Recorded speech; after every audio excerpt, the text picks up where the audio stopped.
beloved chosen one, listen carefully. You did not stumble here by accident. Heaven has paused everything around you because your spirit is being stirred. There is a holy whisper moving through the atmosphere, and it carries your name. You feel it, don't you? That quiet pull in your chest that you cannot explain. The sense that something sacred is trying to get your attention. That, beloved, is the holy nudge, the gentle yet undeniable push from the Spirit of God, calling you to stop running, to stop doubting, and to listen. The whisper is not loud because God does not compete with the noise of this world. His voice comes in stillness, in the cracks of your day, in the silence between your thoughts. He interrupts you when you scroll, when you sigh, when you almost give up. This is not coincidence. This is divine intervention.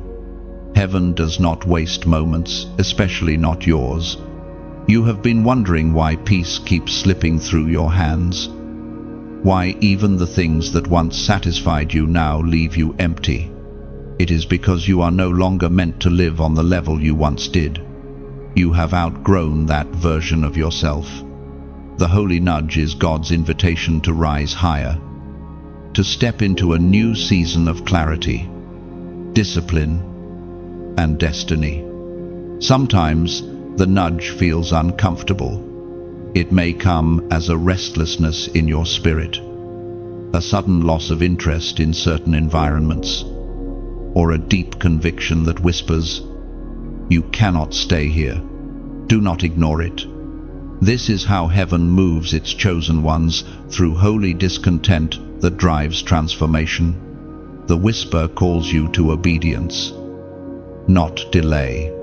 God is not asking for your perfection. He's asking for your attention.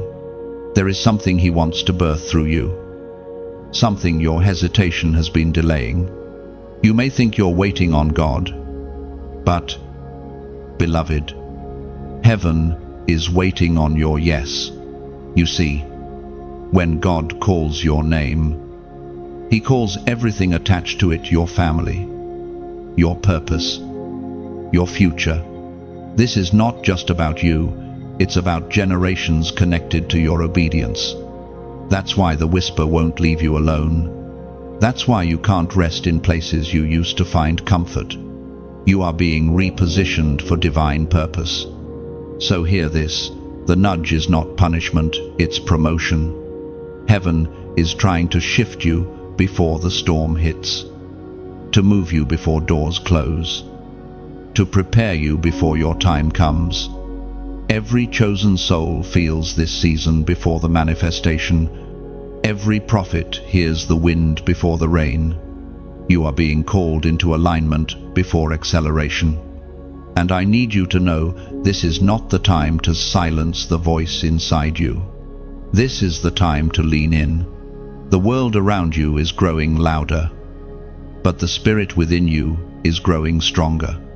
That inner stirring is the evidence that you are being summoned to destiny. You have tried to dismiss it. You've told yourself it's just emotion. But the more you try to ignore it, the heavier it becomes. That's how divine instructions work. They echo until you obey. Heaven doesn't whisper to everyone. It whispers to those who carry purpose too great for distraction. You, beloved, are one of them. Listen to the stillness. You may not hear a shout, but you will sense a pull. It is as gentle as a breeze and as powerful as a command. The same spirit that hovered over the waters in Genesis is now hovering over your life, preparing to bring order to the chaos and light to what has been hidden. Don't delay your response. Don't drown the whisper with doubt. Don't run back to the familiar because comfort feels easier than calling. God's plan will not wait forever. His mercy is vast, but His timing is sacred. And right now, His timing is calling you forward. The Spirit spoke through the prophet Jeremiah. It is written in the book of Jeremiah, chapter 29, verse 11, "For I know the plans I have for you, declares the Lord, plans to prosper you and not to harm you, plans to give you a hope and a future." That is your confirmation. The strength you thought you lost will return when you say yes. The wings you once feared to use will lift you when you trust. The whisper is not meant to scare you, it's meant to stir you. So pause right now. Breathe. Feel that presence wrapping around you. It's not imagination. Heaven is closer than you think. God is waiting for your agreement. He's waiting for your surrender. He's waiting for you to believe again. If your heart is beating faster, if your eyes are beginning to tear up, that's not emotion, it's recognition. Your spirit is responding to its creator. You know this voice. You've heard it in the darkness, in your dreams, in the moments you almost gave up. This is your moment to respond. Beloved, chosen one, do not let this holy whisper pass you by. Like a key turning in the lock of destiny, your obedience today unlocks the door for tomorrow. If this word resonates deep in your soul, do not scroll away in silence. Let heaven see your agreement. Like, share, and subscribe so this message continues to find other chosen ones like you. And before you leave, comment 777 to mark this holy moment of awakening. The unease in your spirit is not random. Chosen one, it's the tremor of divine movement beneath the surface of your soul. You've been trying to shake it off, labeling it as worry, restlessness, or exhaustion, but it's none of those things. It's heaven calling you to attention. What you are feeling is divine discomfort, and it's not meant to destroy you. It's meant to awaken you. There are moments when God speaks not through words, but through tension. That tug you feel in your chest, the sense that something is shifting. It's the way God gets your attention when you've grown too accustomed to comfort. Divine discomfort is not punishment, it's preparation.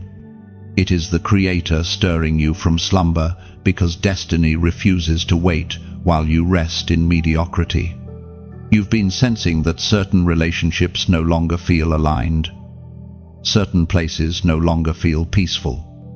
Certain dreams no longer excite you.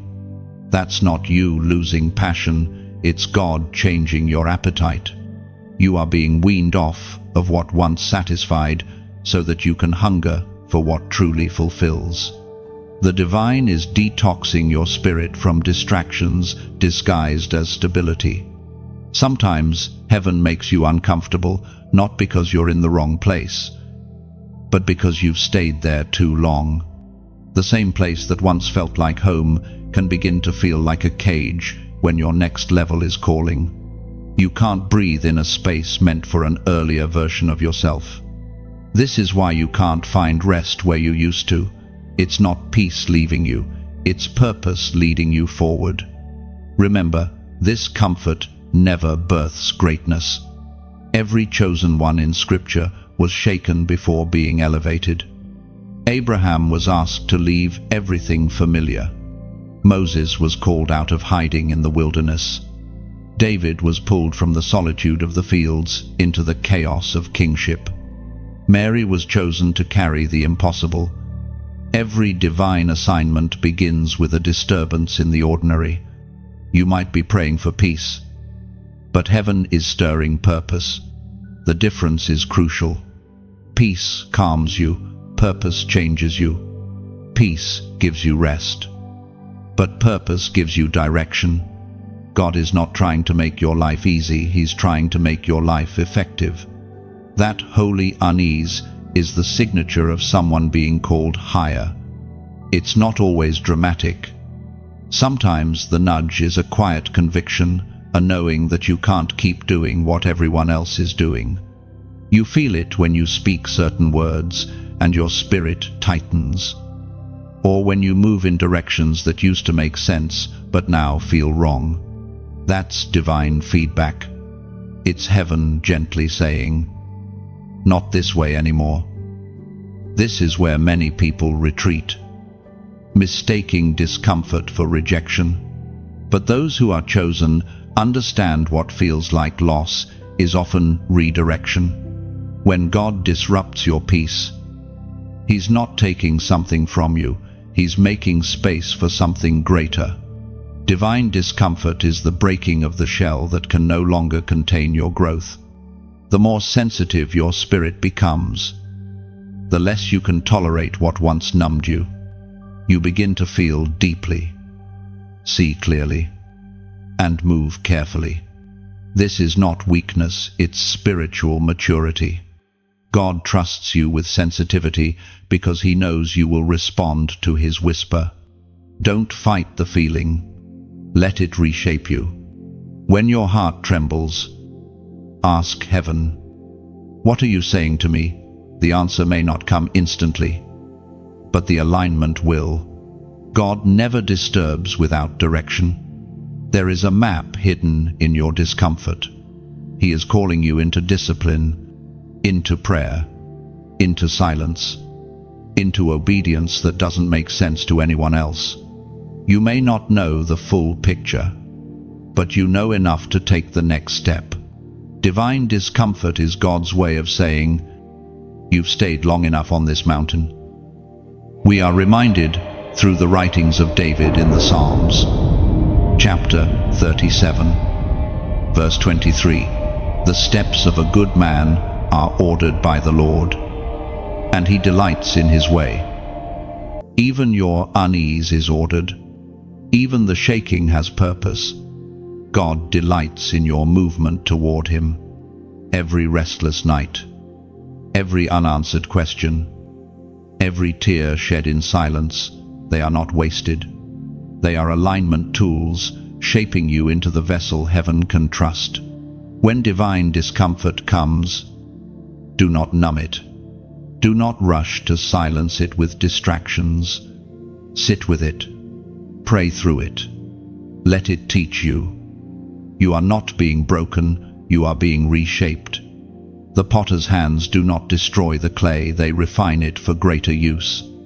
One day soon, you will look back and thank God for the unease that pushed you out of comfort. You will realize that the thing you thought was chaos was actually mercy in motion. The shaking didn't ruin you, it revealed you.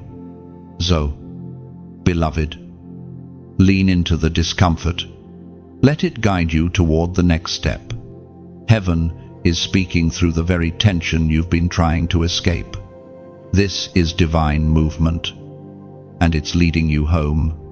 Every interruption you've faced lately, every delay, closed door, or sudden change is not random. Heaven is the architect behind your redirection. When plans collapse without warning and paths twist unexpectedly, it is not the end of your story, it is the rearranging of divine timing. God is not punishing you, He is protecting what He's building through you. You see, chosen one, heaven never wastes disruption. The moments that leave you breathless and confused are often the moments when divine hands are at work. Unseen, yet intentional. You may think everything is falling apart, but in truth, everything is falling into place. You prayed for purpose, and purpose requires preparation. But preparation rarely looks pleasant. It often comes disguised as confusion. The waiting seasons test your patience. The closed doors test your trust. Every interruption reveals whether your faith is in outcomes or in the one who ordains them. The world tells you to control everything, to plan, to push, to hustle, but the Spirit says, "Be still," for it is in stillness that divine strategy unfolds. When heaven interrupts your plans, it is because your next chapter cannot be built on the foundation of your old one. You thought the rejection was personal, but it was actually divine protection. Some doors had to close because they led away from destiny.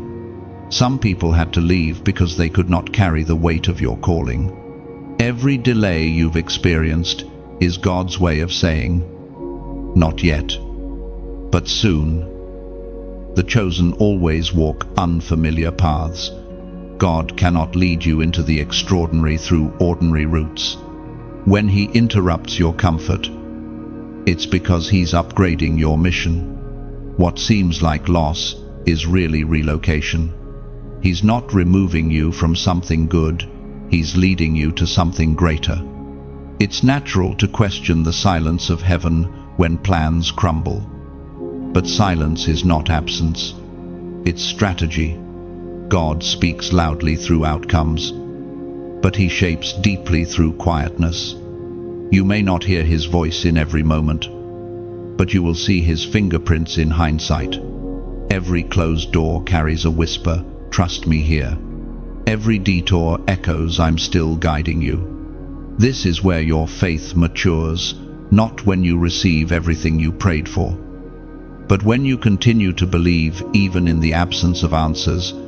You've been asking, "Why now? Why me?" And heaven replies, "Because you are ready." The interruptions are divine checkpoints, reminding you that your story is not being written by coincidence, but by covenant. The voice of God thundered in the book of Exodus. Chapter 14, verse 14, "The Lord will fight for you. You need only to be still." That verse is more than comfort, it's instruction. When everything in you wants to fix, rush, or force an outcome, heaven commands, "Be still." Stillness is not weakness, it's warfare. It declares to the enemy that you trust God more than circumstance. When you pause in the middle of your storm, you're not giving up, you're giving God room to move. Divine interruption is heaven saying, "Stand back. Let me handle this." The battles you've been trying to fight on your own were never yours to begin with. You may not understand it now, but the day will come when every broken plan will make sense. The pieces that didn't fit will suddenly align. You will realize that the closed door was not rejection, it was redirection. You were never denied, you were being delivered. And when that realization comes, peace will replace panic. You'll see how every delay taught you patience, how every silence strengthened your discernment, how every interruption saved you from premature exposure.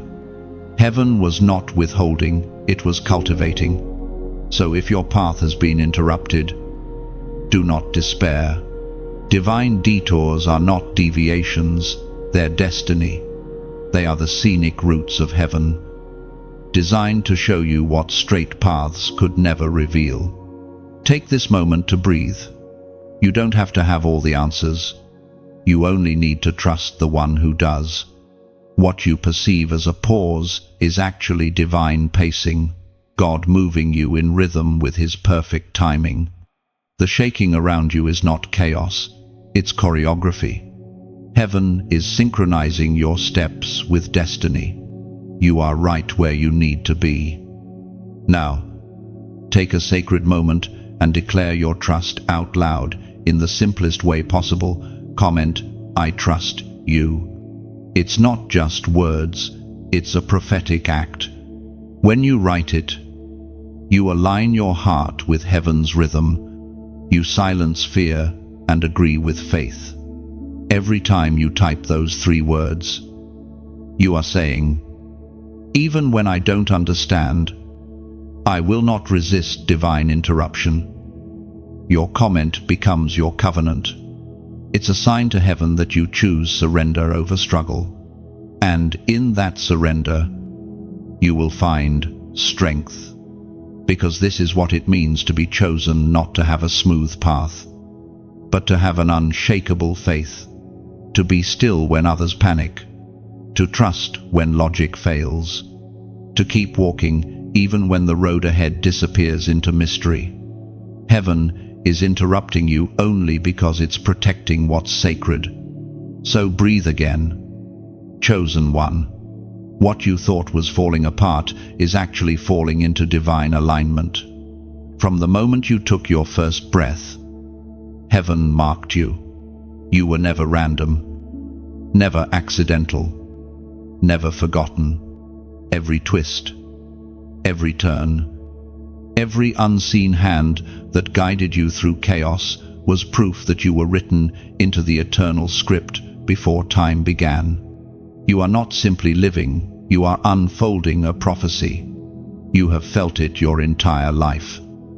Haven't you? That quiet sense that you didn't quite fit in, that your thoughts moved differently, that your heart carried something heavier than others could see. You've always been aware of something sacred resting upon you, even when you couldn't explain it. That is the evidence of divine selection. You are not ordinary because your assignment never was. God does not create without intention. Every trait, every quirk, every scar and story inside you was designed to equip you for your calling. The world may have tried to label you, diminish you, or make you blend in, but heaven refused to let that happen. The reason you couldn't stay hidden is because light cannot stay buried. You were chosen to be a carrier of revelation, to move in places where others fear to go. That's why your journey has been intense. The anointing you carry demanded deep preparation. Every heartbreak trained your empathy. Every betrayal sharpened your discernment. Every delay taught you endurance. Heaven has been shaping you, chiseling your spirit into the form of purpose. You have been misunderstood by many, but that misunderstanding is a seal of authenticity. Those who walk with divine purpose rarely make sense to those still living by sight. You were never meant to fit in. You were meant to stand out. God set you apart not to isolate you, but to preserve you until the appointed time. The prophet wrote in the scroll of Habakkuk, chapter 2, verse 3, "For the vision is yet for an appointed time, though it tarry. Wait for it, because it will surely come. It will not delay." That verse is your confirmation. The vision you carry, the purpose that has not yet fully manifested, it's real. It may seem distant now, but heaven is faithful to its timing. Your delay does not mean denial. The seed within you is alive. It's simply maturing beneath the soil. Chosen one. Your story has been written with precision. Every detour and disappointment were part of divine design. Even the things that broke you did not break heaven's plan for you. What the enemy meant to use as destruction became construction for your destiny. You have to understand God's preparation is rarely comfortable. He refines through pressure. He perfects through pruning. When you lose something precious, it's because He's making room for something sacred. When you are stripped of comfort, it's because He's clothing you in calling. Your uniqueness was never a mistake. The same qualities that others mocked or misunderstood are the very traits heaven intends to use. You were wired for warfare, equipped for compassion, and chosen for influence. There's something about your presence that shifts atmospheres. You may not notice it, but darkness does. That's why you've been attacked so fiercely. The enemy always targets what threatens him most. But take heart what God ordains. No force of hell can undo. The oil on your life cannot be stolen. It can only be tested.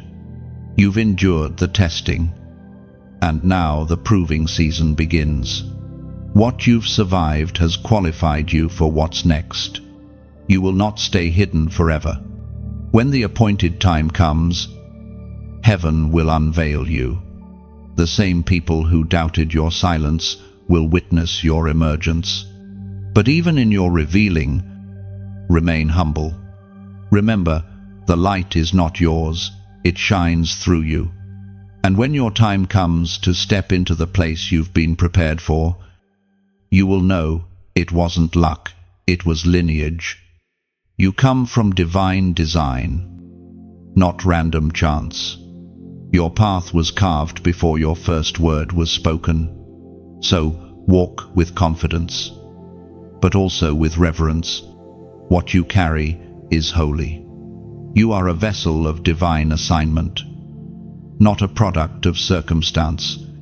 There will always be noise around you, people trying to define you, expectations trying to mold you, but stay anchored in what heaven has already spoken. You were chosen before opinions existed. Your validation comes from above, not from applause. Let the world misunderstand you. Heaven understands completely. Let them doubt you. God already decided. Your name has been whispered in divine chambers, and no earthly rejection can erase that decree. So, beloved, embrace your difference. Do not hide your light to make others comfortable. Walk boldly in your uniqueness, knowing it is the signature of your Creator. You are not random, you are remembered. You are not forgotten, you are favored. You are not a coincidence, you are a confirmation of divine intention. One day, everything that confused you will make sense. You'll see how every season was leading you here to the realization that your existence itself is prophecy fulfilled. You were never meant to blend in with the world. You were meant to remind it of heaven. You've carried something heavy for a long time, haven't you? Chosen one, that invisible weight on your shoulders, the sense that you're responsible for something greater than yourself. You've tried to explain it, but words fail. It's not sadness, and it's not fear. It's calling. The weight of calling is not like any other burden. It presses and purifies at the same time. It breaks you open only to let the light pour out. There's a reason your heart feels things others overlook. There's a reason you sense when something is off before anyone speaks. That sensitivity is spiritual equipment. The same heart that aches deeply also perceives divine patterns others cannot see. To be chosen is to feel the gravity of eternity resting on your mortal frame. Some days, it feels like carrying fire in your chest. Other days, it feels like walking through fog with only a whisper to guide you. You are both fragile and fierce, wounded yet unwavering. That tension inside you, that mix of weakness and strength, is the sign of divine balance. Heaven keeps you humble enough to depend on grace, yet strong enough to keep walking even when the path burns. You were never meant to carry this weight alone. God walks beside you, strengthening what seems to falter. When you cry, heaven counts every tear. When you fall, grace becomes a cushion, not a condemnation. The weight doesn't crush you, it molds you. Like gold refined in the furnace, you emerge radiant because of the fire, not despite it. Heaven speaks clearly through the words in the book of Deuteronomy, chapter 31, verse 8. The Lord himself goes before you and will be with you. He will never leave you nor forsake you. Do not be afraid. Do not be discouraged. Read those words again, slowly. The one who called you walks before you. You are not carrying your mission through an empty wilderness. You're walking a path God himself already cleared. The ground beneath your feet has been sanctified by his steps, and yet the human heart still trembles. You've had moments where you wanted to drop the mantle, moments when the silence of heaven felt like abandonment. But silence doesn't mean absence, it means trust. God trusts you with quiet because He knows your faith listens even when your ears cannot hear. Chosen one, this is your reminder. You are not weak for feeling weary. You are not faithless for needing encouragement.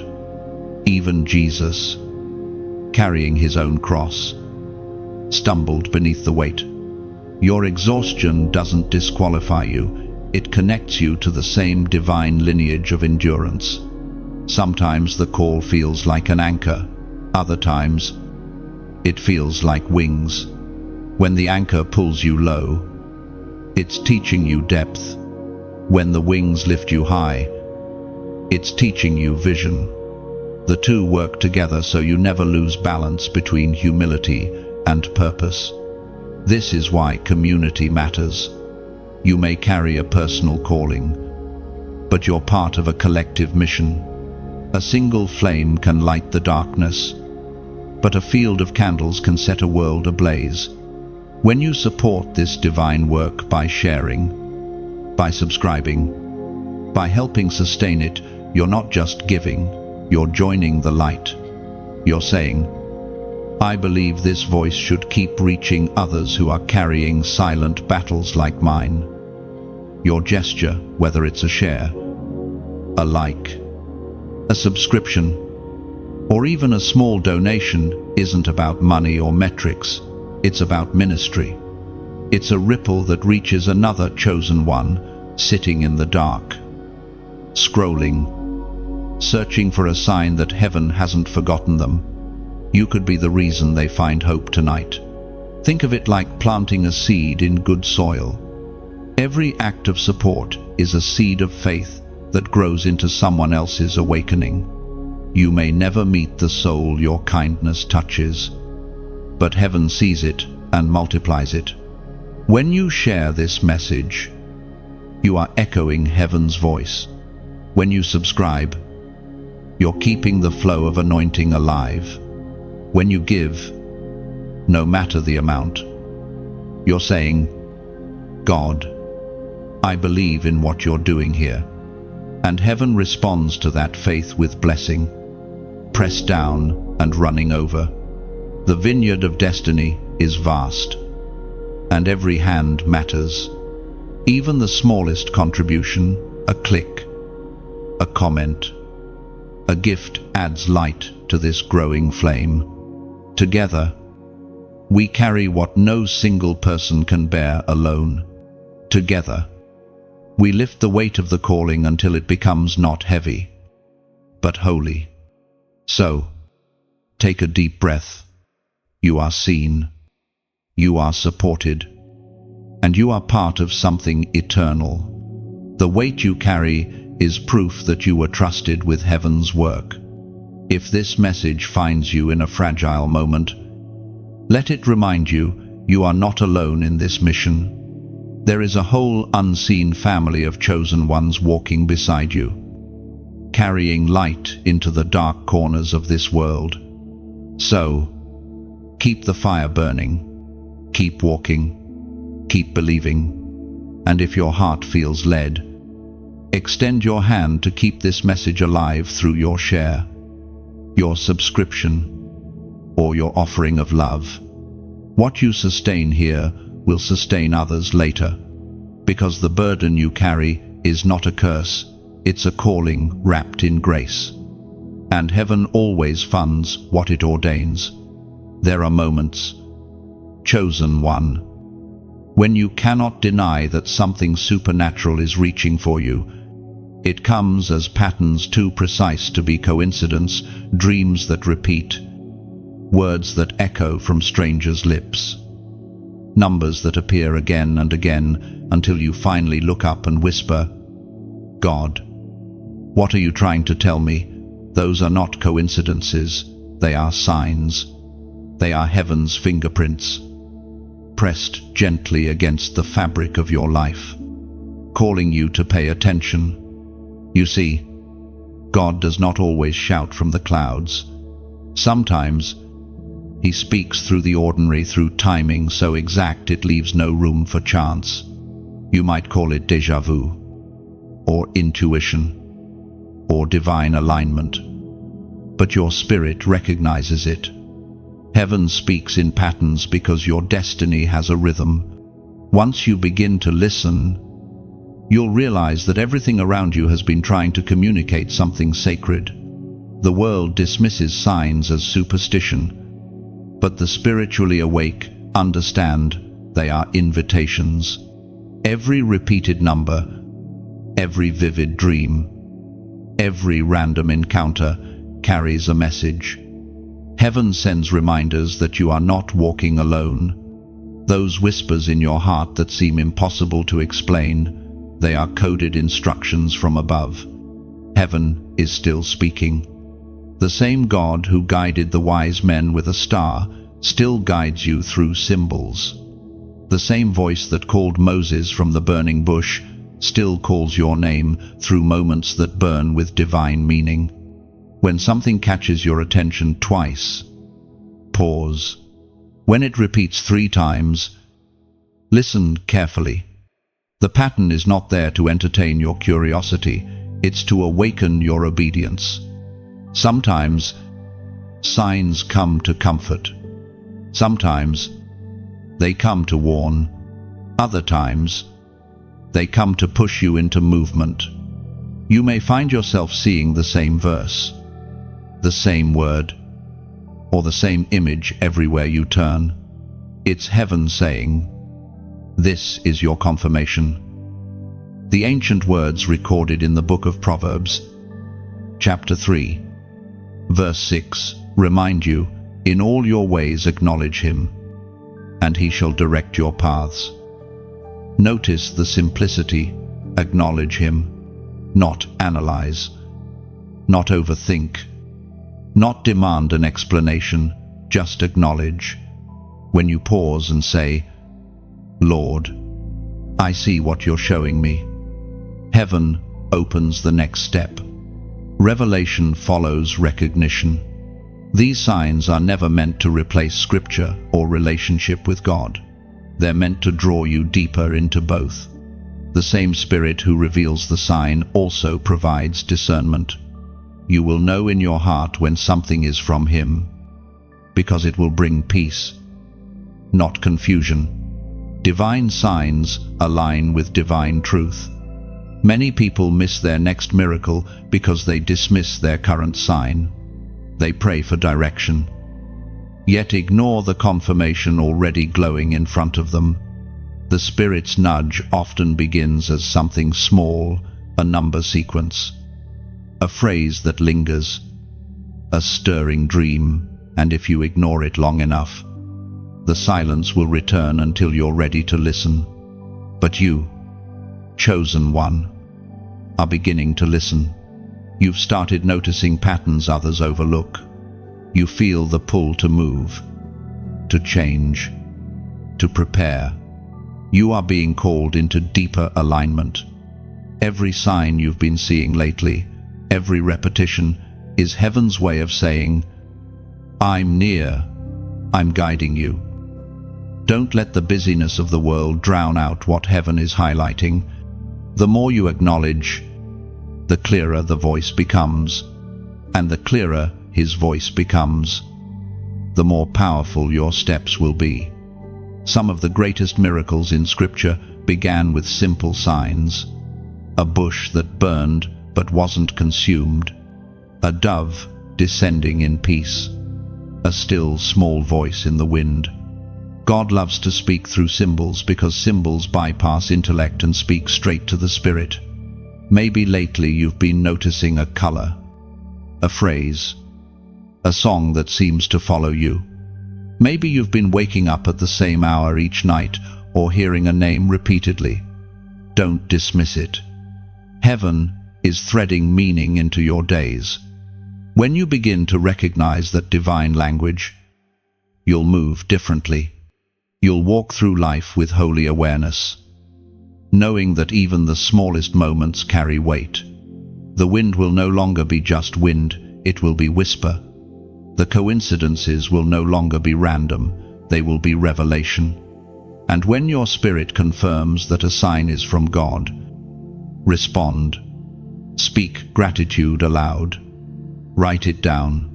Let heaven know you see. Divine communication is a conversation, not a performance. When you answer, more is revealed. You are not just living, you are being led. The signs around you are heaven's way of ensuring you don't miss your appointed time. If you've been seeing these signs, if this message resonates deep within you, take a moment to confirm what your heart already knows. Comment 111 below. It's not a superstition, it's a declaration. It says, I acknowledge the signs. I recognize the hand of God moving in my life. Each time you write it, you're aligning your faith with divine order. You are not crazy. You are not imagining it. You are simply awakening to the language of heaven, a language written not in ink, but in events, patterns, and moments that align too perfectly to be coincidence. Listen closely. The signs are speaking. There is a battle you don't always see. Chosen one.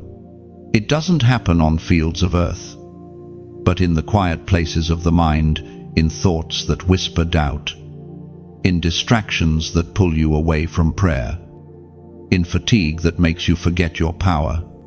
It is subtle yet constant, invisible yet heavy. The battle for your attention is the first war. Every chosen one must learn to win. Darkness does not always attack with noise. Often, it attacks with convenience. It fills your days with endless scrolling, endless tasks, endless noise, so that the sacred voice within you is drowned out. The enemy does not need to destroy you if he can distract you, because when distraction grows, discernment fades. And when discernment fades, destiny delays. This is why your spirit feels torn lately. You sense the tension between what is urgent and what is eternal. The world demands reaction, but heaven requires reflection. You were not created to live in constant reaction. You were created to move with divine rhythm, to walk guided by revelation rather than impulse. Every chosen vessel must guard their focus, for focus is the currency of the Spirit. What you give your attention to, you empower. When you feed fear, fear grows. When you feed faith, faith multiplies. The enemy knows this well, which is why he fights so hard to scatter your thoughts. He fears a focused believer more than 1,000 distracted ones. There are countless ways this battle manifests. Sometimes it's the fatigue that comes right when you decide to pray. Sometimes it's the sudden flood of worries when you try to rest. Sometimes it's subtle, an endless cycle of comparison that makes you forget your own calling. Darkness does not need to roar. It only needs to whisper loud enough to make you turn your head. But you, beloved, have been given a weapon stronger than distraction awareness. When you become aware, you disarm confusion. When you notice the pattern, you break its power. The first step in spiritual warfare is not shouting at the darkness, it's recognizing the deception. Heaven has already equipped you with everything you need to overcome. The Word of God is your sword. Your worship is your shield. And your focus is your fortress. Keep these close. When distraction comes, don't chase it, starve it. Turn your gaze back toward purpose and watch how quickly the noise fades. The Apostle reminds us in his letter to the Corinthians, 2nd book, chapter 10, verse 5, we demolish arguments and every pretension that sets itself up against the knowledge of God. and we take captive every thought to make it obedient to Christ. That is your strategy. Take captive every thought that pulls you away from peace. When fear whispers, answer with truth. When comparison tries to creep in, remember your identity. When exhaustion tempts you to give up, rest in grace, not in guilt. The battle for your attention is not just about keeping you busy, it's about keeping you blind. If the enemy can keep you looking in every direction except heaven's, he can make you forget who you are. But you were never meant to live distracted, you were meant to live deliberate. Every moment surrendered to awareness becomes sacred ground. There will be times when the noise around you feels louder than your faith. When that happens, stop, breathe, whisper his name. The name of Jesus still silences storms, both external and internal. You do not need to fight in panic, you need to stand in authority. The power that raised Christ from the dead lives in you. Distraction only wins when you forget that truth. Guard your mind as you would guard a garden. Pull out weeds the moment they appear. Protect your peace with boundaries. Feed your soul with scripture and worship instead of constant consumption. The presence of God is always speaking, but clarity requires quiet. The more you honor silence, the stronger your discernment grows. And as discernment grows, distraction loses power. The enemy trembles not when you shout, but when you listen, because a listening heart cannot be deceived. Chosen one. You are being trained to rule your own inner kingdom. Before you can lead others, you must master focus. Before you can carry revelation, you must learn stillness. Do not despise this discipline. It is the key that will unlock your next dimension of authority. You will find that once you reclaim your attention, everything changes. Prayers become clearer. Guidance becomes faster. Miracles become normal.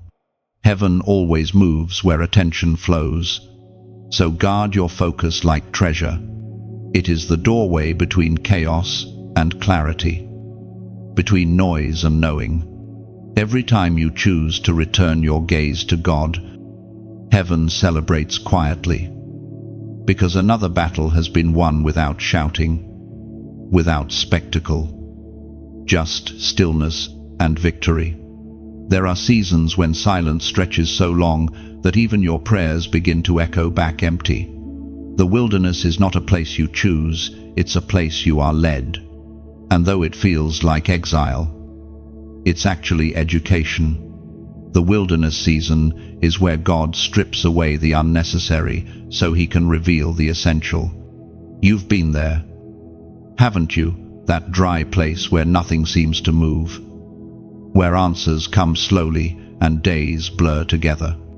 You try to worship, but the words feel heavy. You try to pray, but heaven seems quiet. Yet in that quiet, something sacred is forming. Wilderness is where God hides his deepest work. Every chosen one walks through it. Moses wandered for years before stepping into leadership. Joseph sat in darkness before standing in destiny. Even Jesus withdrew to the wilderness before beginning his ministry. The pattern is ancient, and intentional revelation follows isolation. Before power comes purity, and purity is refined in solitude. At first, you resist it. You ask, "Why am I here? What did I do wrong?" But heaven whispers, "Nothing is wrong, you're just being reset." When God wants to prepare you for something new, he first removes what no longer belongs. The wilderness is divine surgery. He removes your dependence on noise, people, and performance, so that all that remains is him. The wilderness is not punishment, it's proof that heaven trusts you. God does not lead the faint-hearted there, only those strong enough to be emptied and refilled. You are not being abandoned, you are being rebuilt. The silence is not absence, it's shaping. It was proclaimed in the second letter to Timothy. Chapter 1, verse 7. For God has not given us a spirit of fear, but of power, and of love, and of a sound mind. Those words are your compass in the wilderness. When fear whispers, remind yourself you are not forsaken. You are fortified. Power is not a feeling, it's your foundation. Love is not a mood, it's your mandate. A sound mind is not silence, it's spiritual stability born from trust. In the wilderness, the familiar fades. And that's the point. You were never meant to depend on comfort. God leads you away from the crowd so you can finally hear the whisper without interference. He silences external voices so you can recognize his internal one. The wilderness teaches you that provision is not about abundance, it's about awareness. You begin to see small miracles, the unexpected encouragement, the unexplainable peace, the way grace arrives right before you break. These are your daily manna, your proof that heaven still walks beside you. It's in these quiet seasons that your roots deepen. Growth that happens in the light is visible to others. But growth that happens underground is what sustains you in storms. You are learning endurance, patience, humility, the kind of strength that does not shout, but stands. Many mistake the wilderness as delay, but in truth, it's divine acceleration in disguise. You are being refined so that when the time comes, you can carry the next level without breaking under its weight. God cannot pour new wine into old skins. He cannot trust greater revelation to a distracted heart. The isolation you feel is training for intimacy. Even in silence, heaven is not idle. God is pruning habits that once served you but no longer serve your future. He's quieting the noise of pride, fear, and comparison. He's tuning your inner ear to the frequency of faith. At times, the wilderness feels like endless waiting. But waiting is not wasted when your posture is worship. You are learning that worship is not a song, it's a stance. It's choosing gratitude when the ground is dry, choosing faith when vision fades, choosing hope when nothing moves. And then, without warning, something begins to shift. Not in the world around you, but in the world within you. Peace begins to replace panic. Clarity begins to rise from confusion. You begin to realize that you are no longer surviving the wilderness, you are mastering it. This is when you understand that God was never testing your ability to hear him. He was training your ability to trust him when you couldn't. That's the essence of maturity, not needing to see the next step, only needing to know who walks before you.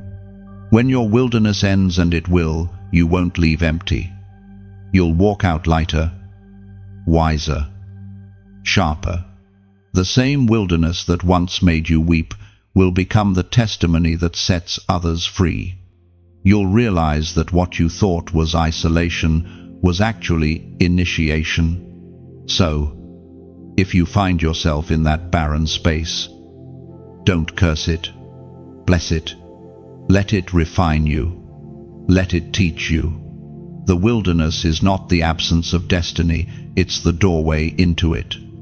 And when you finally emerge, you will carry something the valley could never teach and the mountaintop could never give, an unshakable awareness that even in the silence, you were never alone. Every battle you've faced lately, every storm that rose, without warning, it wasn't random, it was resistance, holy resistance.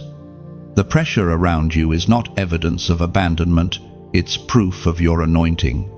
The heavier the warfare, the higher the calling. Darkness doesn't waste energy fighting the ordinary, it only rises against the extraordinary. You've noticed it, haven't you, how every time you get close to peace, something comes to steal it.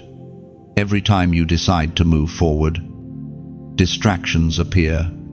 Every time you feel momentum, a voice of doubt whispers, "Are you sure you're chosen?" That's not coincidence. That's confirmation. Opposition is often the loudest right before breakthrough. The enemy cannot destroy destiny, so he tries to discourage the vessel that carries it.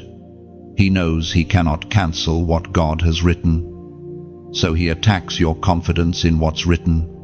That's why the warfare feels personal. It's not aimed at your life, it's aimed at your faith. You were never meant to live unopposed. Every chosen one carries a light that provokes darkness. Your very presence disrupts spiritual systems. You awaken conviction in rooms that prefer comfort. You carry truth that disturbs deception. You may not see the full battle, but the unseen realm recognizes who you are. That's why certain people withdrew from you without explanation. They weren't your enemies, they were simply unable to handle the glory rising in you. Some friendships fell apart, not because of drama, but because of destiny.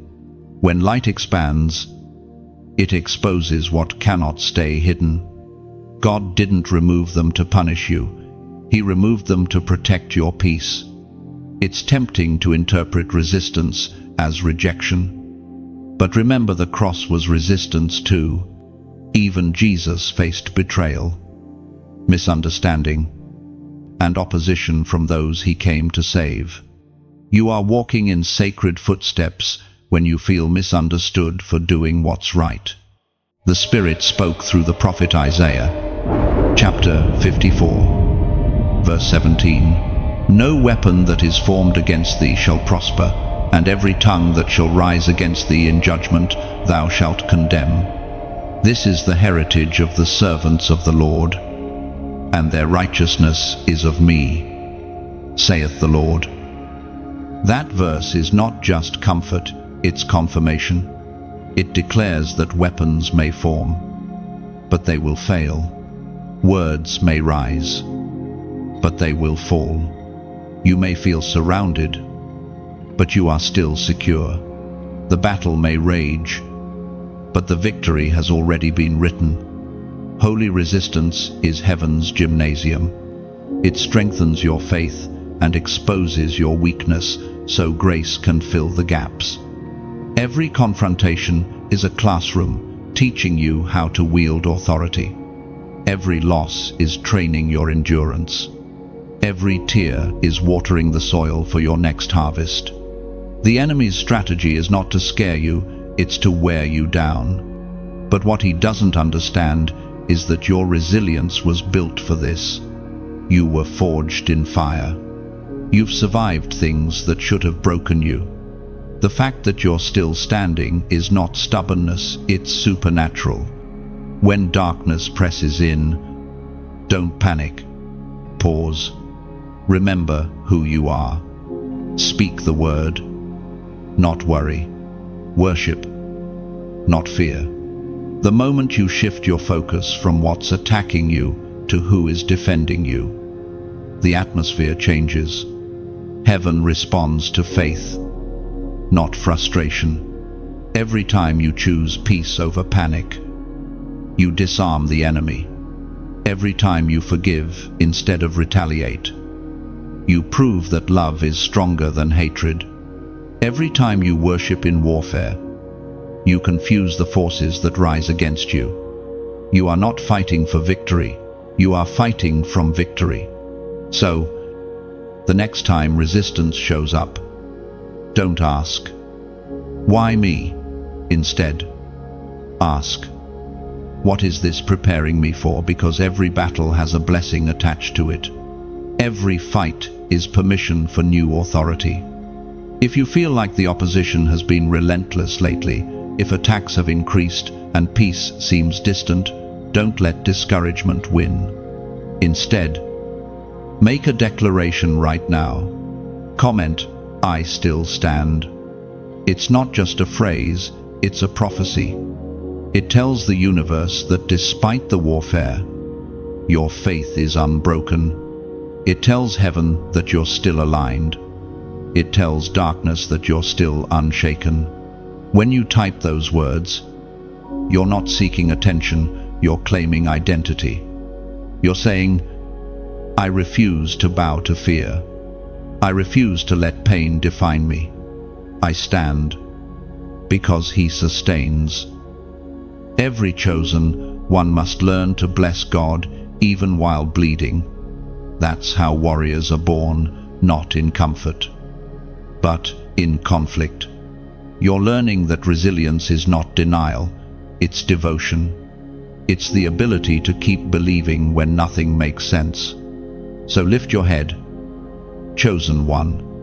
The battle is fierce because the crown is near. Resistance is not the end, it's the refining. Every storm that tried to sink you will soon testify that you couldn't be drowned. You are proof that grace wins. Always. Chosen one. You carry something the world cannot imitate, heavenly authority. It's not written on your clothes or announced by titles. It's etched into your spirit. Wherever you walk, the unseen recognizes it. The air shifts. Darkness hesitates. Peace follows. You may not feel powerful, but every act of obedience turns your whisper into thunder in the spiritual realm. You've spent seasons thinking you were small because others didn't see your worth. But authority is not proven by applause, it's proven by alignment. You don't beg for favor, you walk in it. You don't chase validation, you carry confirmation. Heaven doesn't give crowns to the proud, it gives them to the obedient. Authority is not arrogance, it's awareness. It's knowing who walks with you. When you enter a room, the atmosphere doesn't change because of your name. It changes because of His presence within you. You are a vessel of divine government, carrying the policies of heaven into the confusion of earth. When you speak, it's not volume that carries power, it's truth. Your words ripple through unseen realms like lightning through clouds, splitting lies open with light. Every syllable born from surrender carries authority. Heaven backs the humble voice that chooses obedience over ego, purity over platform, purpose over popularity. Authority does not shout, it shines. Like dawn breaking after endless night, your presence brings quiet illumination. You may never realize how many hearts find direction simply by watching you endure with grace. Divine influence doesn't demand attention, it draws it naturally. Because authenticity radiates what imitation never can. The world teaches dominance, heaven teaches dominion through service. Each act of kindness is a decree in the spirit. Every time you love when it's difficult, forgive when it's undeserved, or give when it's costly, you exercise true authority. You become living proof that power and compassion can share the same throne. The Apostle reminds us in the book of Luke, chapter 10, verse 19, "Behold, I give unto you power to tread on serpents and scorpions, and over all the power of the enemy, and nothing shall by any means hurt you." That verse is not poetic, it's prophetic. It means you are not a victim in this world. You are a voice of dominion. The same power that calmed storms and healed sickness flows through you. It's not borrowed, it's bestowed. You are not waiting for permission to move. Heaven already authorized you. But authority must be cultivated like a garden. It grows in obedience, not in ambition. When you surrender to divine timing, your authority deepens. When you forgive what wounded you, your power multiplies. When you choose compassion over control, you become unstoppable. Think of your authority like a river. If you try to force it, it floods and destroys. But if you let it flow within the banks of humility, it nourishes everything in its path. You are not called to drown people with your gift. You are called to water them. Yet even those who carry authority need others to lift their arms when they grow weary. Moses had Aaron. David had Jonathan. Jesus had the disciples. No chosen one carries divine weight alone. Every great move of God begins with unity, a circle of hearts who believe in the same mission. That's why this space exists.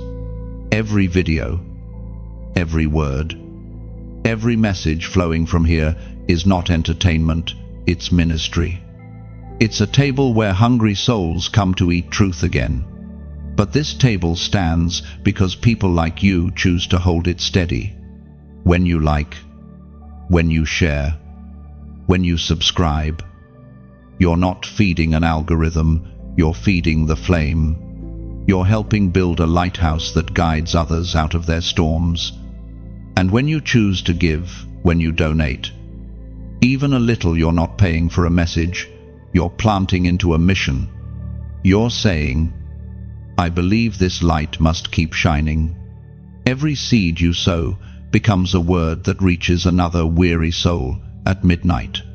You may never meet them, but heaven will introduce you in eternity and whisper, they found hope because of your faith.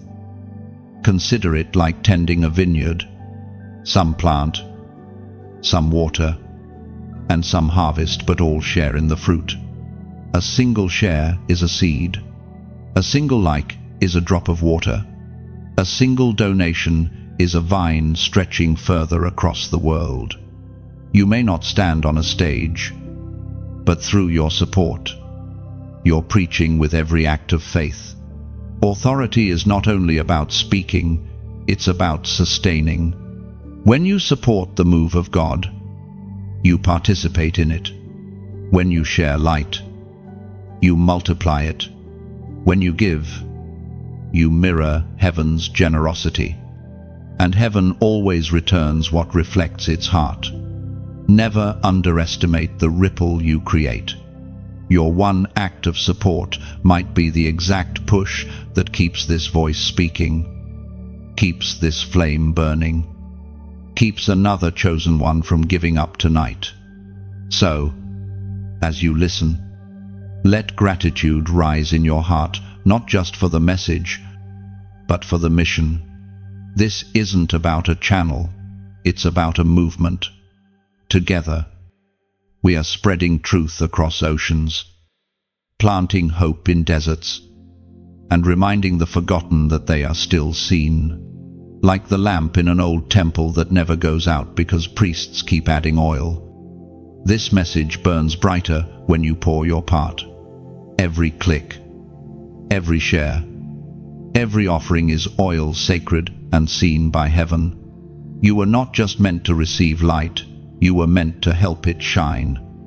Keep walking in your authority, but also keep fueling the altar, because what we sustain together becomes the voice of revival for others still wandering in silence.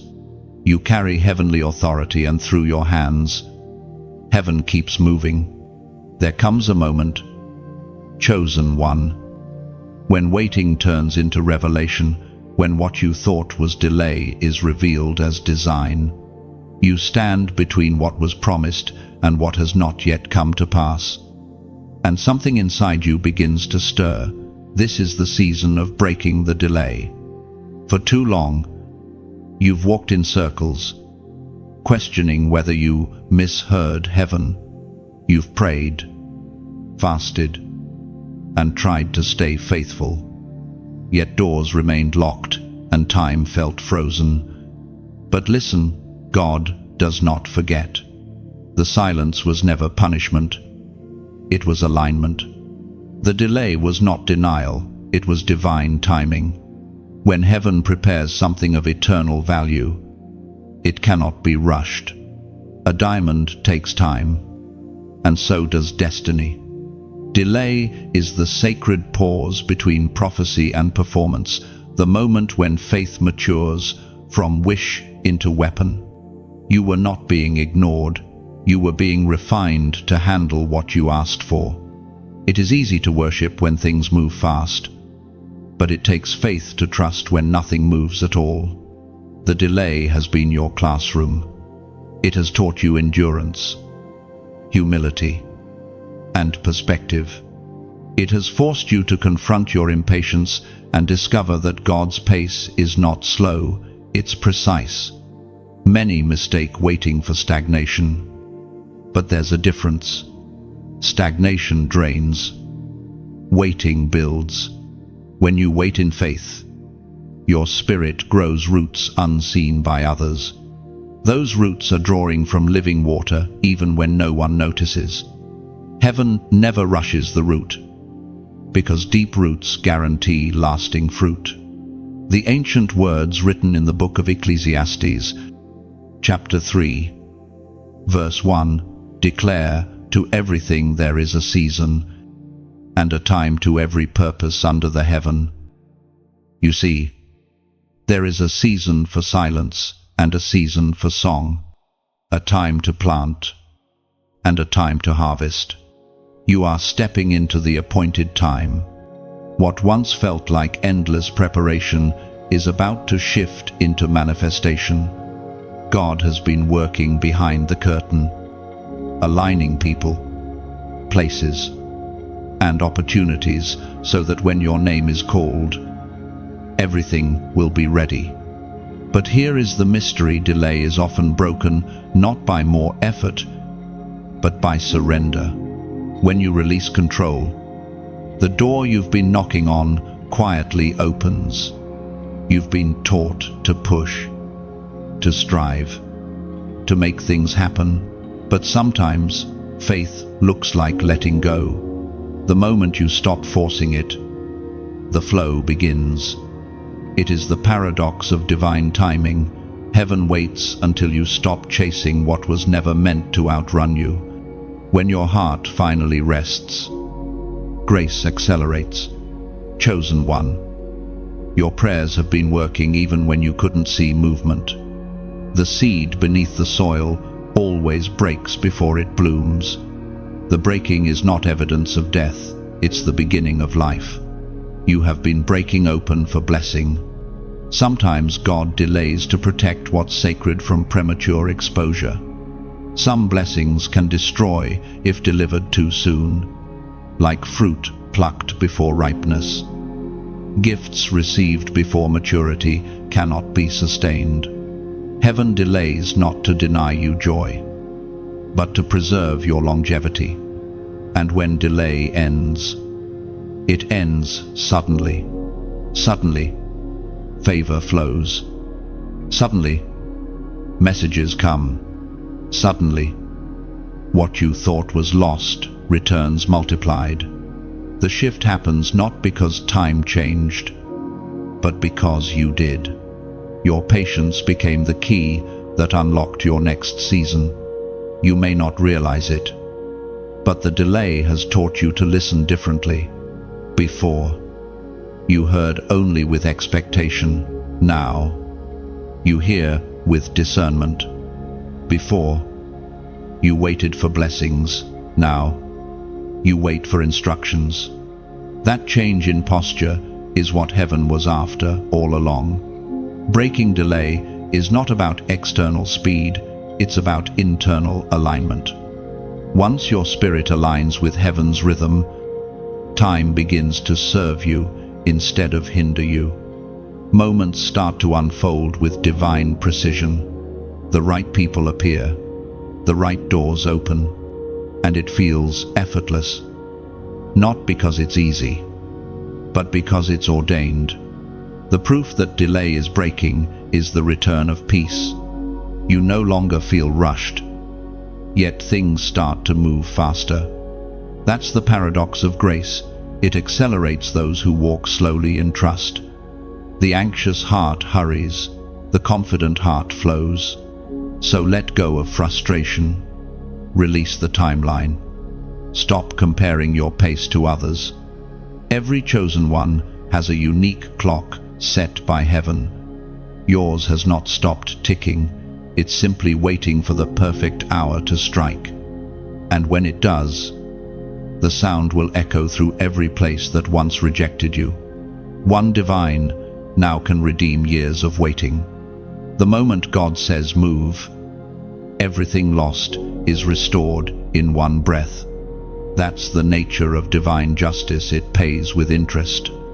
The time you thought was wasted was actually being multiplied behind the scenes. Your life has not been on pause. It has been in preparation. Heaven has been tightening the strings of your destiny like a bow. So when the arrow is released, it flies farther than effort alone could ever take it. The delay was never about denial. It was about depth. And now, as you stand at the edge of fulfillment, do not rush through the threshold. Walk through it with gratitude, with humility, with awareness. Remember how long you waited, and let that memory guard your heart from pride. You are stepping into answered prayers, but you are also stepping into stewardship. What begins now is not just reward, it's responsibility. The time of delay was your training ground. The time of fulfillment is your proving ground. Chosen one, breathe. The weight is breaking. What was held back is being released. The hour you've been sensing is here, not loud, not chaotic, but steady and sure. And when it unfolds, you'll know the wait was worth it. There is a truth that only those who walk closely with heaven understand. Obedience will always take you farther than understanding ever could. The mind wants to analyze, to explain, to predict, but the spirit only needs one word from God to move mountains. This is the power of obedience over understanding. You have felt the tension between what makes sense and what feels sacred. Heaven whispered, "Go," while logic shouted, "Stay." You have been asked to step into rooms that didn't look ready, to forgive when the wound still bled, to speak when silence seemed safer. And every time you obeyed, heaven recorded it as worship. Obedience is not blind, it is brave. It doesn't require full visibility, only full trust. Faith is not proven in comfort, it's proven in confusion. When you obey without knowing how the story ends, you tell heaven, "I trust the author more than the plot." That is the language of true faith.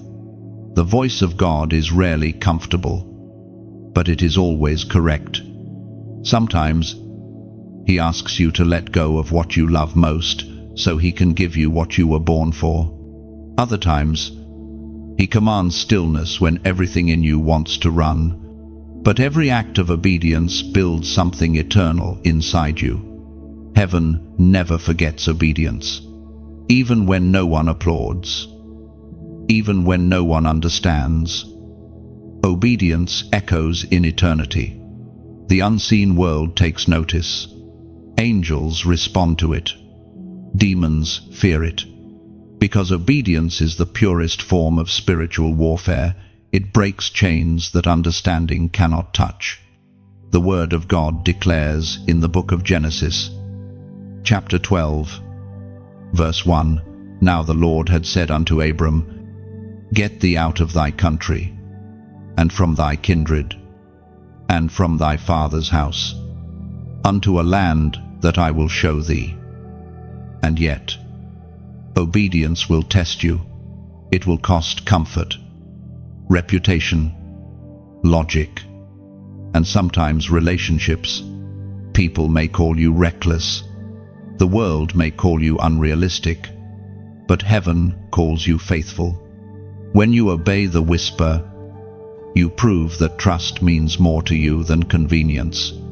Many pray for miracles, but resist the instruction that unlocks them. Miracles are often hidden behind simple acts of obedience. Stretch out your hand, cast your net again, walk around the walls. None of those commands made sense. Yet every one of them opened heaven. God hides the miraculous in the mundane to see who truly listens. Chosen one.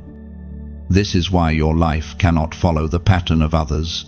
You are being guided by divine coordinates. What makes sense to them may suffocate you.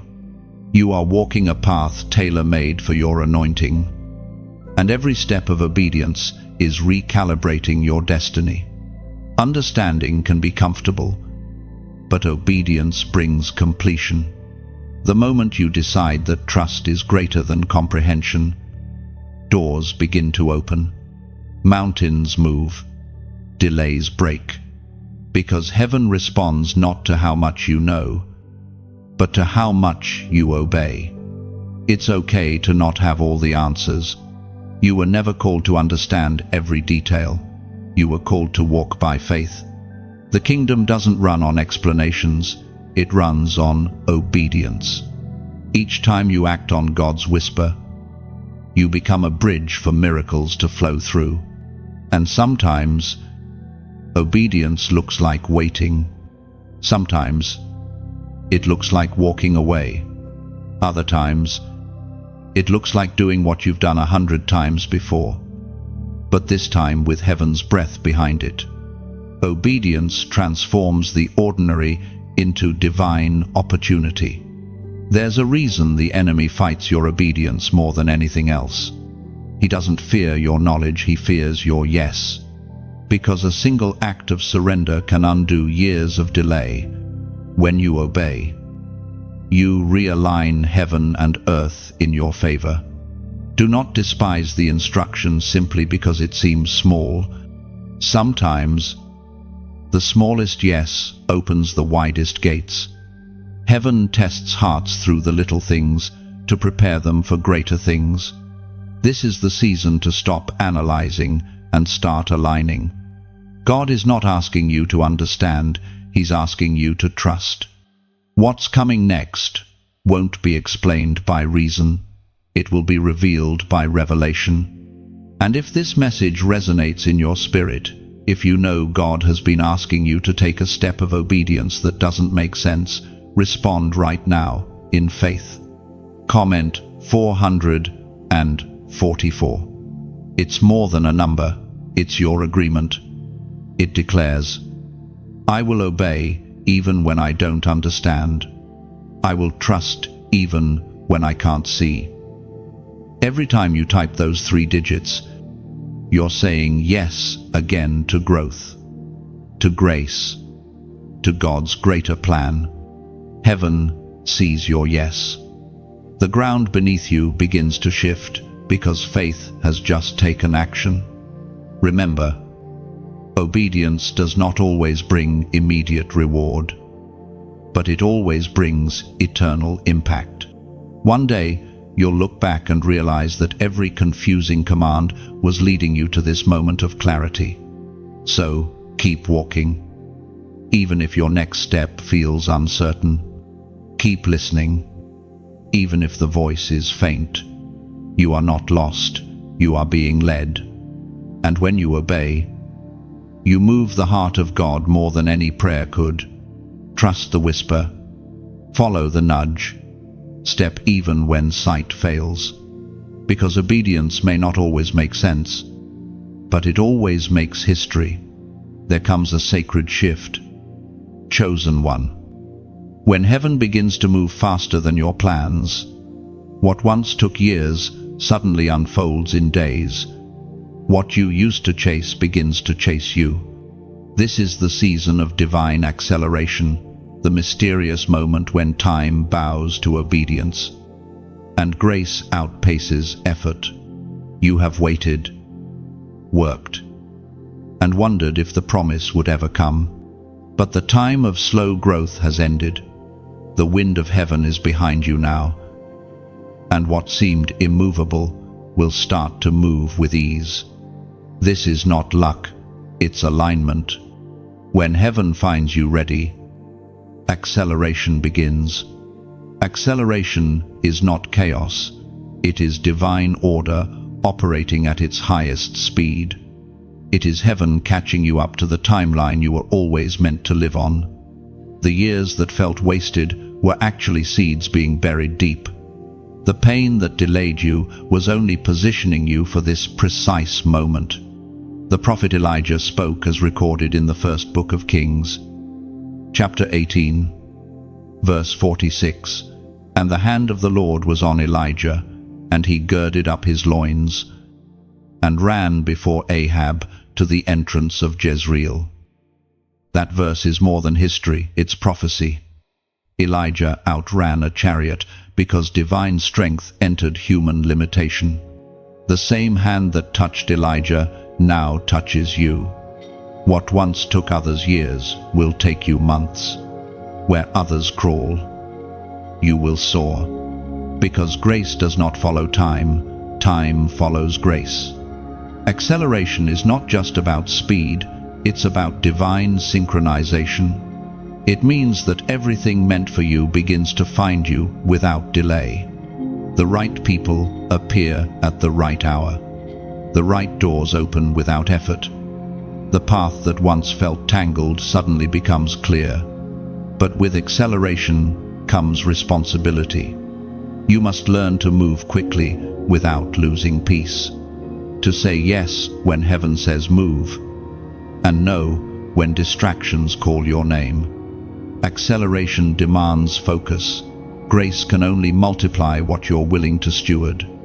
Do not fear the pace. You were built for this. You've endured the crushing, the waiting, the pruning. Now your capacity has expanded. Acceleration is heaven's acknowledgement that you can handle what's coming. It's not meant to overwhelm you, but to restore what was stolen by delay. Sometimes, acceleration feels like chaos at first. Doors open all at once. Opportunities multiply. The pace feels unfamiliar, but this is divine rhythm, not randomness. You're stepping into the current of grace, and all you must do is flow with it. Think of it like a river after rain. What was once shallow and slow becomes deep and swift. If you fight the current, you'll tire yourself. But if you lean into it, you'll travel farther with less effort. Grace is that current. Stop rowing in fear and start flowing in faith. In this season, what you speak will manifest faster. Words carry power, and acceleration amplifies that power. Speak with intention. Choose faith-filled declarations over anxious conversation. Heaven responds to the language of belief, not worry. Every word you release becomes wind in your direction. Acceleration is not always visible at first. Sometimes it begins quietly, subtle shifts in your heart. A sudden burst of clarity. An inner knowing that things are aligning. These are the early signs of movement. Pay attention to them. Don't mistake quiet progress for stillness. Heaven often accelerates in silence before it manifests in sight. There will be moments when the pace intimidates you. Don't retreat. Growth always feels unfamiliar. Remember, you prayed for this. You asked God to move faster, to redeem lost time, and now He is. Let gratitude replace fear. You are not being rushed, you are being restored. When divine acceleration arrives, things that took years to learn begin to make sense in seconds. People who once couldn't see your value suddenly recognize it. Closed doors swing open without explanation. The waiting room becomes a launching pad. It is not favoritism, it's fulfillment. But acceleration also tests your humility. Can you move fast without forgetting who moves you? Can you rise quickly and remain grounded in gratitude? Grace will elevate you, but character will sustain you. Never let the speed of success outrun the pace of your spirit. This is the paradox of divine speed. The faster heaven moves, the slower you must remain within. Still heart, steady soul, peaceful pace. God does not need your panic, He needs your partnership. You've entered the hour where things shift swiftly. Every delay that once frustrated you is now fuel for forward motion. The energy you used to survive is now the same strength pushing you into purpose. When acceleration comes, do not hesitate. Move with faith. Walk with awareness. Speak with authority. You are not chasing opportunities anymore. Opportunities are chasing obedience. Heaven has remembered your waiting, and now it answers with speed. Soon, you'll look back and realize that everything changed without warning. What felt stuck suddenly broke loose. The very areas where you once felt behind will become the places where you lead. Because when God accelerates you, He doesn't just restore lost time, He redeems it. So steady yourself. Chosen one, the winds of acceleration are blowing. Stand tall in them. Flow with them. This is the moment heaven whispers. Now. There is a sacred tension between the crown and the cross, and every chosen one must learn to carry both.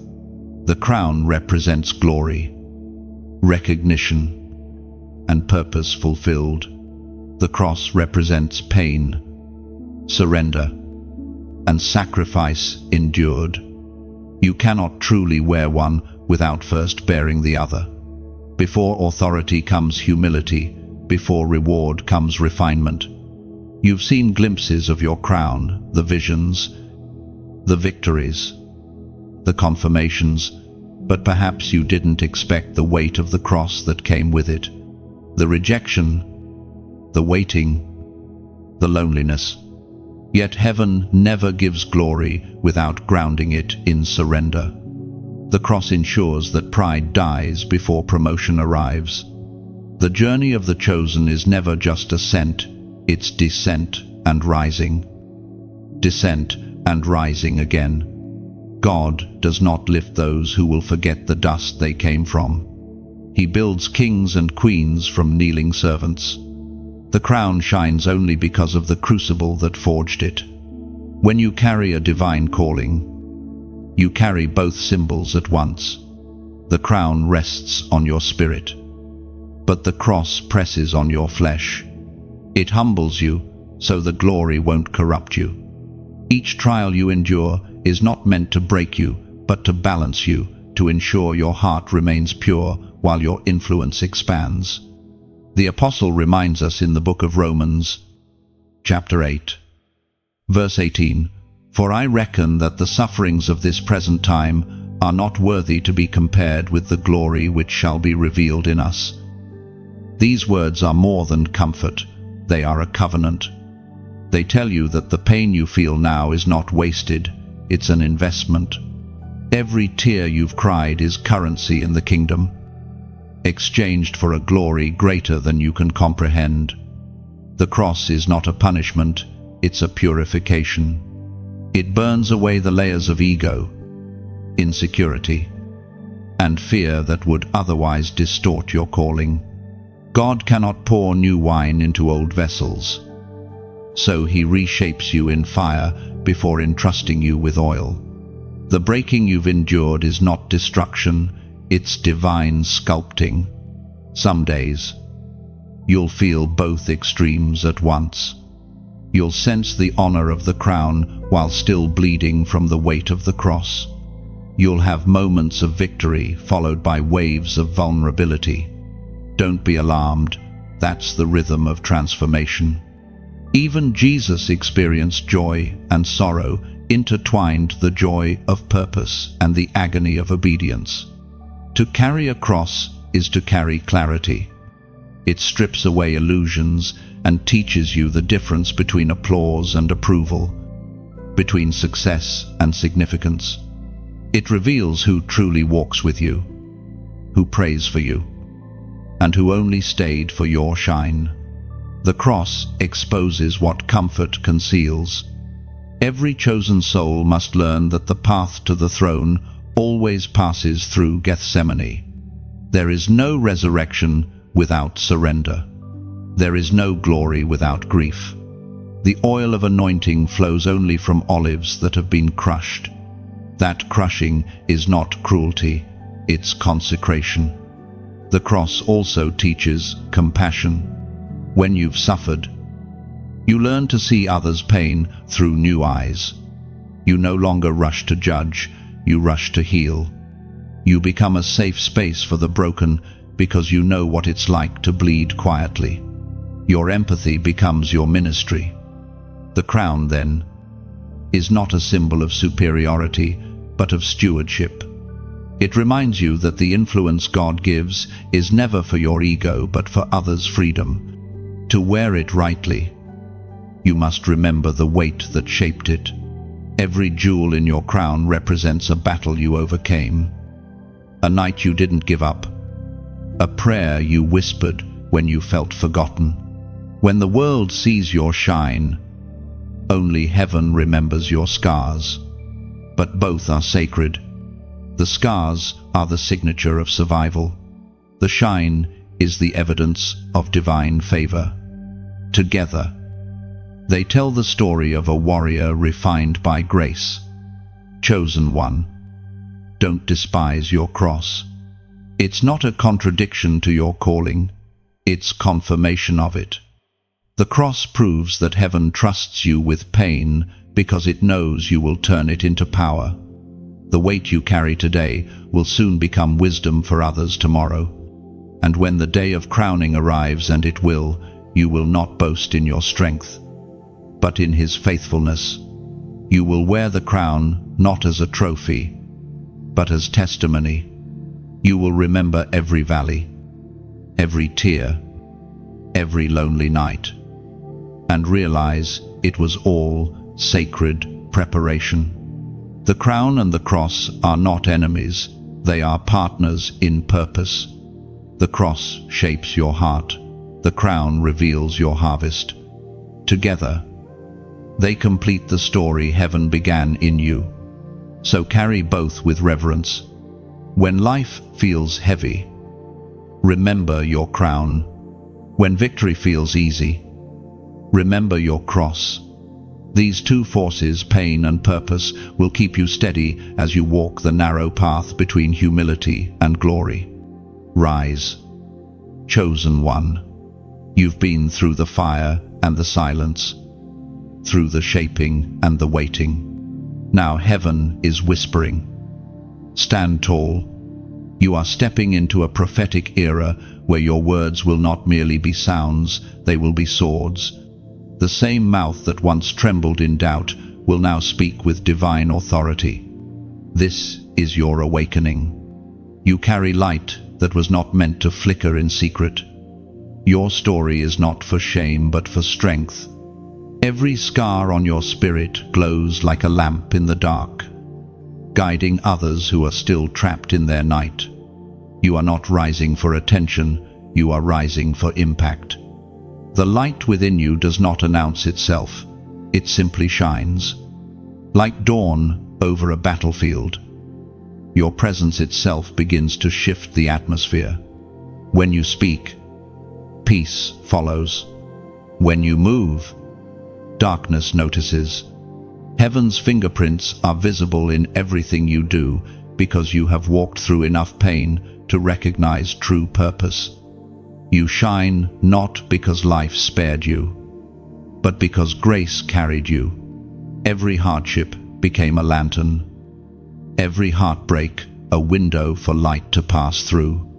Your glow is not borrowed, it's born from endurance.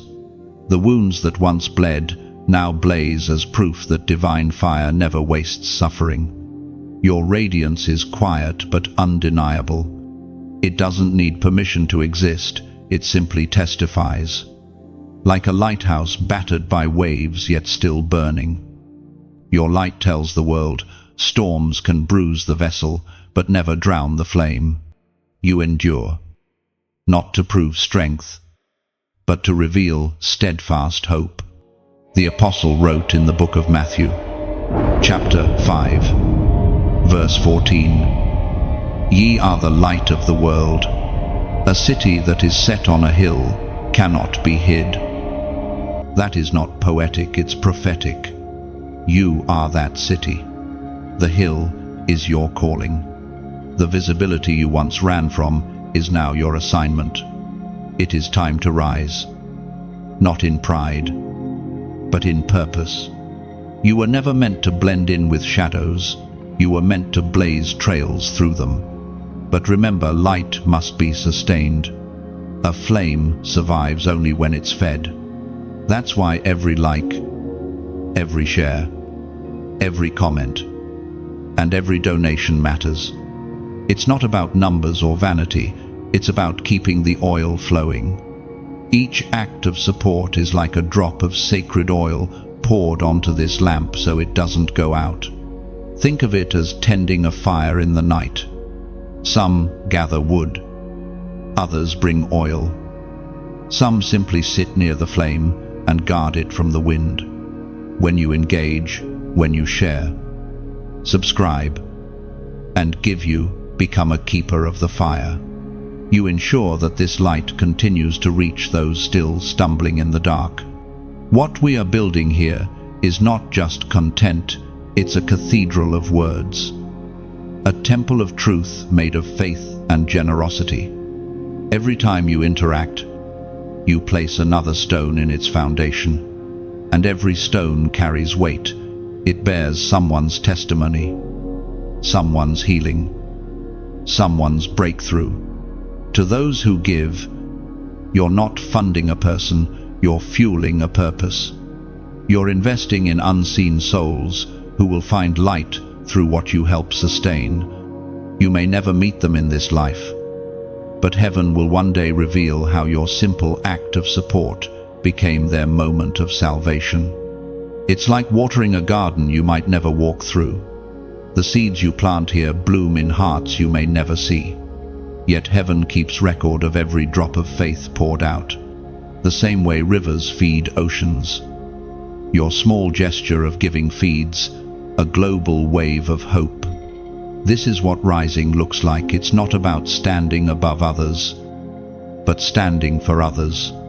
When you rise, you become a mirror of mercy, a reflection of grace, a reminder that resilience is possible. You become proof that scars can sing and ashes can glow. And as you rise, never forget the hand that lifted you.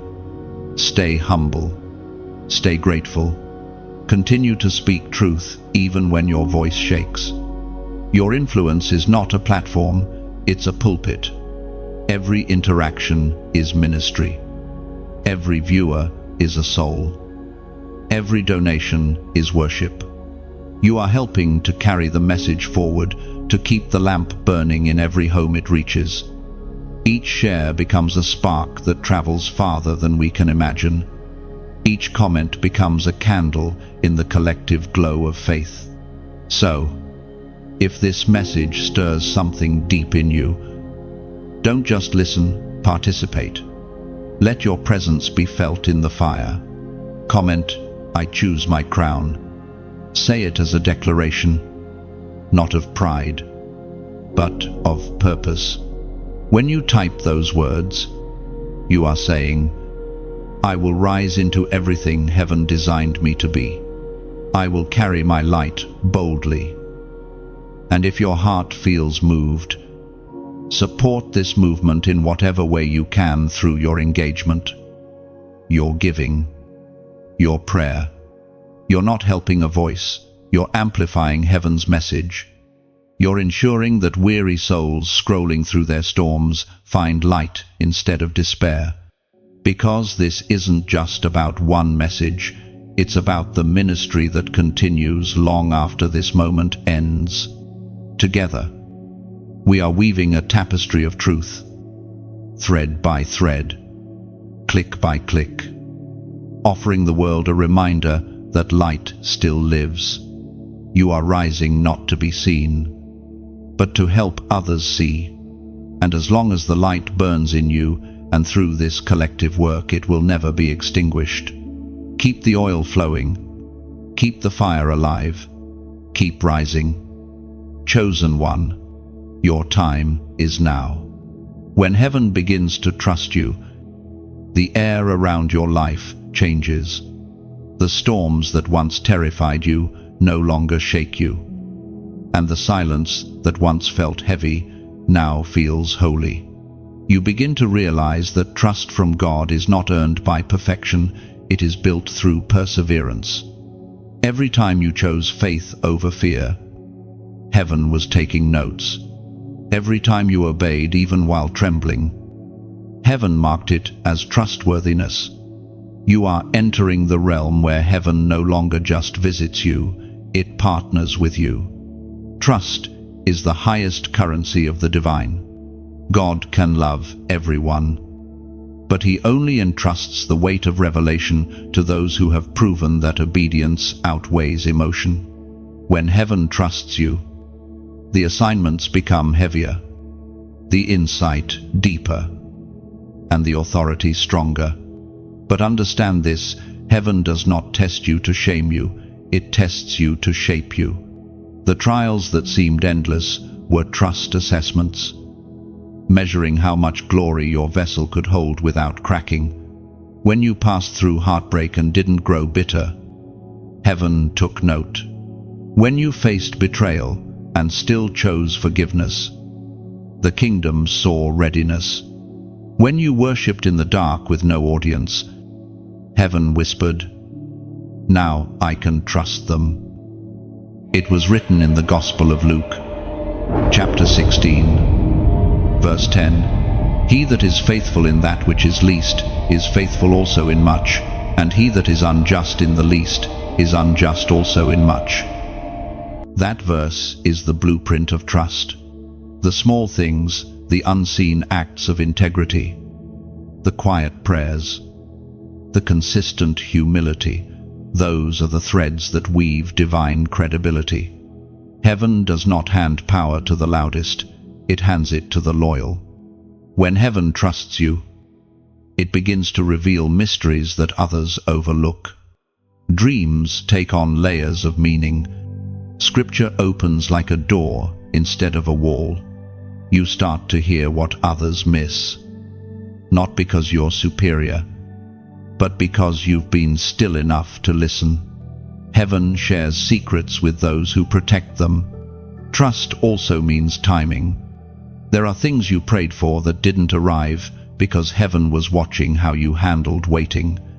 Patience is proof of trust. The kingdom measures your faith not by how loudly you ask, but by how peacefully you wait. You are being trained to hold revelation without rushing it, to carry favor without flaunting it. When God trusts you, he hides you not to punish you, but to preserve you.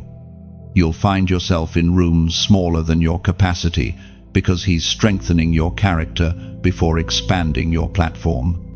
He knows that public power requires private purity. He is teaching you to build altars, not stages. You'll notice that when heaven begins to trust someone, the rewards change.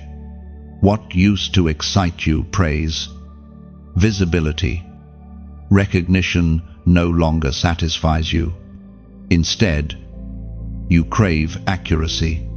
You want to speak only what he says, move only where he leads, and touch only what he blesses. This hunger for alignment is the signature of the trusted. Heaven's trust also brings responsibility. You will feel burdens that others ignore. You will sense the weight of intercession for people who may never know your name. That is not heaviness, it's honor. God is allowing you to carry his heart. The tears you cry in secret are not weakness. They are evidence of divine empathy being cultivated in you. Trust refines how you see everything. You stop measuring success by applause and start measuring it by obedience. You no longer ask, "Is this working?" but rather, "Is this pleasing?" Because when you are trusted by heaven, results are secondary to relationship. This is why your isolation mattered. It built integrity in the dark. This is why your delays mattered. They refined your patience. This is why your suffering mattered. It deepened your compassion. You were not just surviving. You were being sculpted into someone heaven could depend on. To be trusted by heaven is to walk with weight and wonder. It is knowing that what you carry is not your own. Every word you speak echoes beyond time.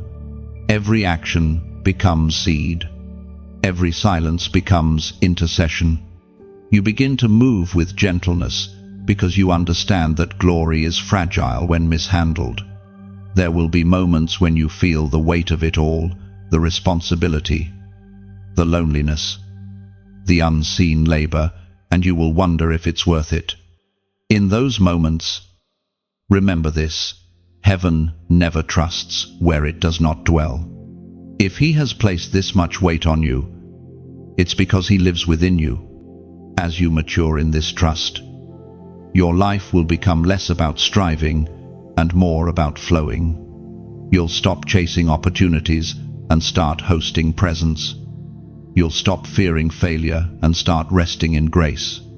You will begin to sense heaven moving not just around you, but through you. The most trusted ones don't look impressive, they look peaceful. They have scars but no bitterness, authority but no arrogance, fire but no fury. They are living altars, steady flames that never go out. Their strength is quiet, their faith steady, their hearts anchored. And this, beloved, is what heaven has been building in you all along. Not fame, not comfort, but trust. The kind of trust that makes God say, "I can send them anywhere. I can speak through them freely. I can reveal my mysteries, for their heart will guard them well." When heaven trusts you, you no longer chase proof, you become proof. Your life itself becomes testimony that faithfulness is never forgotten, and that divine trust is the highest honor a soul can receive. There is a stirring inside you. Chosen one, something ancient and holy, awakening beneath the surface of your everyday life. It feels like a quiet flame reigniting after a long night of ashes. This is not just renewal, it is the great awakening within a sacred moment when your spirit remembers what your soul forgot. You've walked through wilderness, endured silence, carried crosses, and waited through seasons that stretched your faith to the breaking point. Yet now, without fanfare or announcement, something in you has shifted. The heaviness that used to drag you down no longer has authority. You find yourself breathing differently, deeper, freer, as if heaven has been whispering your name in every breath. This awakening is not loud, it is luminous. It begins like dawn, one soft ray of light at a time. The shadows still exist, but they are no longer in control. The darkness that once defined your nights is losing its grip because revelation is rising within you. You are beginning to see yourself not through the lens of pain, but through the truth of purpose. We are reminded through the book of Ephesians, chapter 5, verse 14. Awake, O sleeper, and arise from the dead, and Christ shall give thee light. That scripture is not just a command, it's a calling. Heaven is saying, wake up, beloved. Remember who you are. Remember what I placed in you before the world taught you to doubt it. You are not just awakening from exhaustion, you are awakening from limitation. The shell of survival is cracking open so your wings can finally unfold. This inner rising often comes quietly, without applause. People may not notice it at first. They may still treat you as who you were, unaware of who you are becoming. But you'll know. You'll feel it in your words, your prayers, your peace. You will sense that something divine has rearranged your inner landscape. Your thoughts will change first. Fear will lose its vocabulary. The same circumstances that once provoked anxiety will now provoke gratitude. You'll begin to see trials as training, not punishment. What used to drain you will start to drive you. The difference is not external, it's internal alignment. You've shifted from reacting to rising. This awakening is heaven's response to your endurance. God watched you kneel when you could have quit. He heard the prayers that never made it past your lips. He saw you forgive when no apology came. Every act of obedience was building pressure beneath the surface. And now the seal has broken. The river of revelation is flowing freely through you. It's a strange and holy feeling to realize you're no longer waiting for breakthrough because you are the breakthrough. You've become the vessel heaven uses to awaken others. Your words carry new weight. Your presence, new peace. You don't need to prove your transformation. It speaks for itself. The awakening also changes how you see others. Judgment fades into compassion. You begin to understand that everyone is fighting invisible battles, that even the harshest hearts are hungry for healing. The more light you carry, the softer your touch becomes. You no longer try to fix people, you simply shine. And light does what it always does. It reveals. It warms. It invites. You'll notice that time feels different too. What once felt urgent now feels eternal. You no longer rush toward milestones because you realize destiny is not a finish line, it's a flow. You stop measuring progress by speed and start measuring it by peace. Heaven's pace becomes your heartbeat. And even in stillness, you'll feel alive. Stillness no longer feels empty, it feels full. You'll begin to cherish solitude, not as isolation but as communion. Every quiet moment becomes a conversation with the divine. The silence that once hurt now heals. This awakening isn't just emotional, it's prophetic. It signals that heaven is preparing to release through you what it once placed within you. You are not only awakening for yourself, but through yourself for generations, for atmospheres, for every soul connected to your obedience. You'll begin to realize that the same light awakening you will soon awaken others through you. Your life becomes a living invitation. If I can rise, so can you. That is the language of resurrection, the silent testimony that transforms hearts more powerfully than sermons ever could. Do not fear this new clarity. It may make you see things you once ignored, truths about your relationships, your calling, your patterns. That awareness is not judgment, it's grace giving you vision. The light reveals not to shame but to heal. Every revelation is a repair. Every awakening is an ascension. Soon, the awakening within you will manifest outwardly. Doors that once seemed sealed will open without effort. Opportunities will appear, not because you chased them, but because you finally become magnetic to what matches your spirit. Heaven always delivers destiny to those who have awakened enough to recognize it. And in that moment, you will realize that this awakening was never about becoming someone new. It was about remembering who you already were. The divine blueprint never left you.